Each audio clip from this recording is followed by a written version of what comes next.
Hey, today I'm going to read chapter 20. Tigger is so excited. He decided to hop up here and sit with me.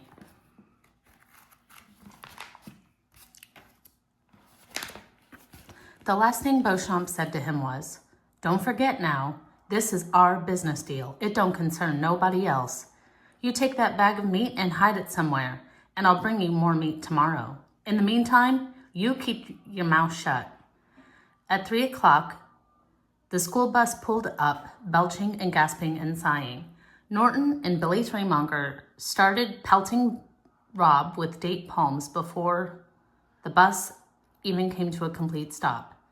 The bus door opened and Sistine came running toward him, dodging the dates, looking as serious as a soldier on a battlefield. "Let's go see the tiger," she shouted to him. Rob was dismayed to see that she was still wearing his shirt and jeans. "Where's your dress?" he blurted. "In here," she said. She held up the same grocery bag he had given her the night before. "I changed as soon as I got out of the house. My mother doesn't know. I found a book in the library today and read about big cats. Do you know that panthers live in the woods here? We could set the tiger free and he could live with them. Come on," she said. She started to run. Rob ran too, but the keys to the cage felt heavy in his pocket, and they bumped up against his leg and slowed him down so that Sistine beat him there.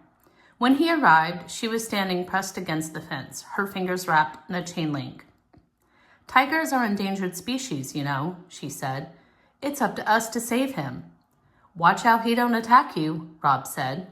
"He won't. Tigers only attack people if they're desperately hungry." "How do you know?" Sistine asked, turning around and looking at him. "Well," said Rob, "he ain't skinny, is he? He don't look starved." Sistine stared at him hard, and Rob opened his mouth and let the word fall out. "Keys," he said. Every secret, magic word he had ever known, tiger and cancer and Caroline, every word in his suitcase seemed to fall right out of him when he stood before Sistine. "What?" she said. "Keys," he said again. He cleared his throat. "I got the keys to the cage." "How?" "Beauchamp," he told her. "He hired me to feed his tiger, and he gave me the keys." "All right," said Sistine. "Now all we have to do is open the locks and let him go." "No," said Rob. "Are you crazy?" she asked him. "It ain't safe." "It ain't safe for him. My friend Willie May, she had a bird and let it go, and it just got ate up." "You're not making sense," she told him. "This is a tiger, not a bird. And I don't know who Willie May is, and I don't care. You can't stop me from letting this tiger go. I'll do it without the keys. I'll saw the locks off myself." "Don't," said Rob. "Don't," she mocked back. And then she spun around and grabbed hold of the cage and shook it, the same way Beauchamp had earlier that day.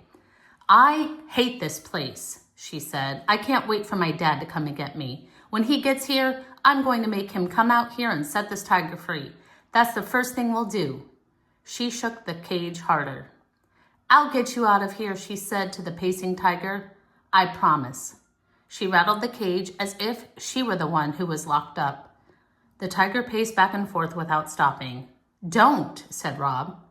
But she didn't stop. She shook the cage and beat her head against the chain link.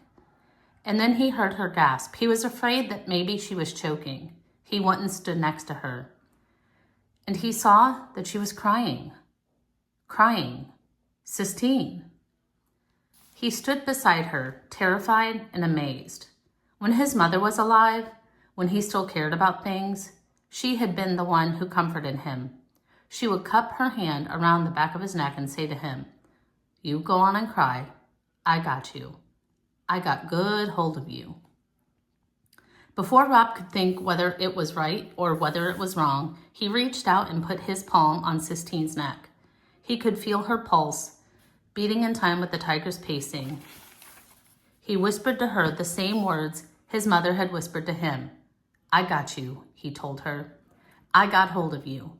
Sistine cried and cried. She cried as if she would never stop, and she did not tell him to take his hand away.